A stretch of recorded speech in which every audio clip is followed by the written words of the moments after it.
আচ্ছা, ফিন্যান্সিয়াল চার্টগুলো দেখলে কি মনে হয়? মনে হয় না যে এগুলো যেন নিজেদের একটা আলাদা ভাষায় কথা বলছে? যদি এমনটা মনে হয়ে থাকে তাহলে বলবো এই অনুভূতিটা শুধু আপনার একার নয়। চলুন আজ আমরা একসাথে ক্যান্ডেলস্টিক চার্টের সেই গোপন ভাষাটা শিখে ফেলি আর দেখি কিভাবে একজন প্রফেশনালের মতো করে এই চার্টগুলো পড়া যায়। মানে প্রথম দেখাতে তো এগুলোকে মনে হতে পারে কিছু এলোমেলো সবুজ আর লাল দাগ, তাই না? কিন্তু আসল ব্যাপারটা হলো প্রত্যেকটা ক্যান্ডেল, হ্যাঁ প্রত্যেকটা ক্রেতা আর বিক্রেতাদের মধ্যেকার একটা যুদ্ধের গল্প বলে। তো চলুন আজ আমরা সেই গল্পটাই পড়তে শিখি। ক্যান্ডেলস্টিক চার্টের আসল কাজটাই হলো দামের সব তথ্যকে একটা একটা ভিজুয়াল গল্পে নিয়ে আসা। মানে একটা বোরিং লিস্টে ওপেন, হাই, লো, ক্লোজ প্রাইস পরপর দেখার বদলে আমরা এক ঝলকে পুরো ছবিটা দেখতে পাই। ব্যাপারটা অনেক সহজ হয়ে যায়, তাই না? একদম ঠিক। এই যে তথ্যগুলোকে একটা সুন্দর গ্রাফিক ফরম্যাটে দেখানো হচ্ছে, ঠিক এই কারণেই কিন্তু সাধারণ বার চার্টের যে ক্যান্ডেলস্টিক চার্ট এত বেশি জনপ্রিয়। কারণটা কি জানেন? কারণ এটা শুধু শুকনো ডেটা দেখায় না, বরং বাজারের যে একটা আবেগ আছে, একটা মুভমেন্ট বা গতিবিধি আছে, সেটাকেও যেন চোখের সামনে জীবন্ত করে তোলে। তাহলে প্রশ্ন হলো, এই গল্পগুলো আমরা ডিকোড করব কিভাবে? ওয়েল, এর জন্য আমাদের সবার আগে একটা সিঙ্গেল ক্যান্ডেলকে ভালো করে বুঝতে হবে। চলুন এর প্রত্যেকটা অংশকে একদম ব্যবচ্ছেদ করে দেখা যাক। দেখতে তো একদমই সাধারণ লাগছে, তাই না?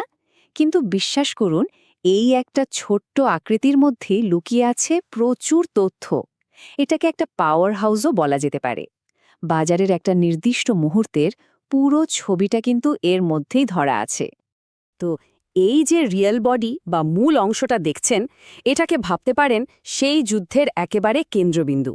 এটাই আমাদের বলে দেয় যে দামটা ঠিক কোথা থেকে শুরু হয়েছিল আর কোথায় গিয়ে শেষ হয়েছে। আর বডিটা যত লম্বা হবে তত সহজেই বোঝা যাবে যে কোনো এক পক্ষের জয়টা ছিল অনেক বেশি জোরালো। আর এই যে সরু লাইনগুলো, যেগুলোকে শ্যাডো বা উইক বলা হয়, এগুলো হলো যুদ্ধের বাইরের সীমানা। মানে এগুলো আমাদের দেখায় যে দাম সর্বোচ্চ কত উপরে উঠেছিল আর সর্বনিম্ন কত নিচে নেমেছিল, যদিও সে লেভেলগুলো বেশিক্ষণ ধরে রাখতে পারেনি। এগুলোই হলো দামের লড়াইয়ের সেই চরম সীমাগুলো। কিন্তু মূল প্রশ্নটা হলো, এই যুদ্ধে শেষ পর্যন্ত জিতলটাকে? ক্রেতারা নাকি বিক্রেতারা? আসল উত্তরটা লুকিয়ে আছে ক্যান্ডেলস্টিকের রঙে। দেখুন, ব্যাপারটা কিন্তু খুবই সহজ। যদি দেখেন ক্যান্ডেলটা সবুজ বা ফাঁপা, তার মানে হলো দাম বেড়েছে। সোজা কথায় ক্লোজিং প্রাইসটা ওপেনিং প্রাইসের চেয়ে বেশি ছিল, মানে ক্রেতারা দিতেছে। আর অন্যদিকে ক্যান্ডেলটা যদি লাল বা ভরা হয় তাহলে ঠিক তার উল্টোটা, মানে দাম কমেছে, ওপেনিং প্রাইসের চেয়ে ক্লোজিং প্রাইস কম ছিল। এখানে জিতেছে বিক্রেতারা।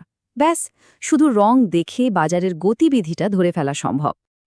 আচ্ছা, তাহলে তো আমরা জেনেই গেলাম যে যুদ্ধে কে জিতেছে।